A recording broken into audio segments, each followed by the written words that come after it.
Miss Nelson here. I'm reading you one of my favorite books, Miss Nelson is Missing. This is by James Marshall. Here we go. The kids in room 207 were misbehaving again. Spitballs stuck to the ceiling and paper planes whizzed through the air. They were the worst behaved class in the whole school. Luckily, our class is never like that. We're never like that. Now settle down, said Miss Nelson in a sweet voice. Ooh, I was supposed to be sweet. But the class would not settle down. They whispered and giggled. They squirmed and made faces. They were even rude during story hour, and they always refused to do their lessons. Something will have to be done, said Miss Nelson. Uh-oh. The next morning, Miss Nelson did not come to school. Wow, yelled the kids. Now we can really act up. They began to make more spitballs and paper planes. Today, let's just be terrible, they said.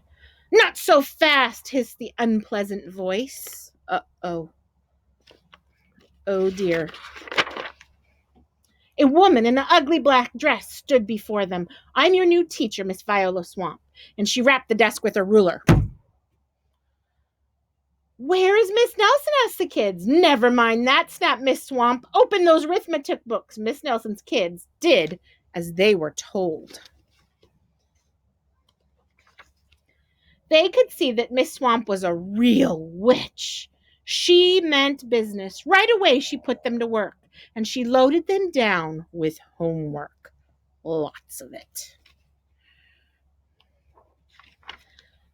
We'll have no story hour today, said Miss Swamp. Keep your mouth shut, said Miss Swamp. Sit perfectly still, said Miss Swamp. And if you misbehave, you will be sorry, said Miss Swamp. Oh, dear. Days went by, and there was no sign of Miss Nelson. The kids missed Miss Nelson. The kids in 207 had never worked so hard. Maybe we should try to find her, they said. Some of them went to the police. Detective Mick Smog was assigned to the case. He listened to their story. He scratched his chin.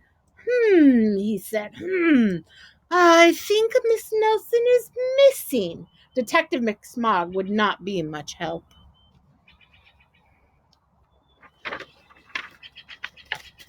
Other kids went to Miss Nelson's house. The shades were tightly drawn and no one answered the door. In fact, the only person they did see was the wicked Miss Viola Swamp coming up the street. If she sees us, she'll give us more homework.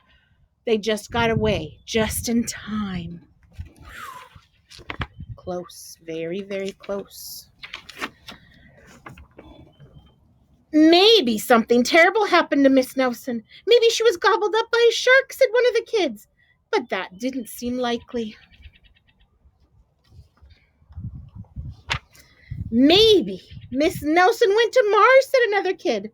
But that didn't seem likely either.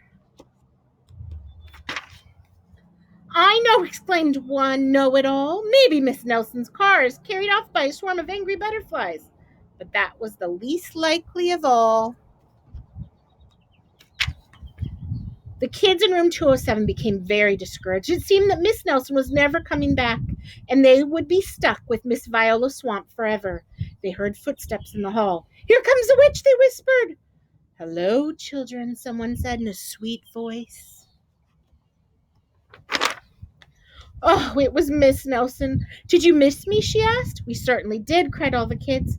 Where were you? That's my little secret, said Miss Nelson. How about a story hour? Oh, yes, cried the kids. Miss Nelson noticed that during story hour, no one was rude or silly.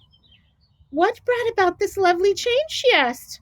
That's our little secret, said the kids. I think I know. Back home, Miss Nelson took off her coat and hung it in the closet, right next to an ugly black dress. When it was time for bed, she sang a little song. I'll never tell, she said to herself with a smile.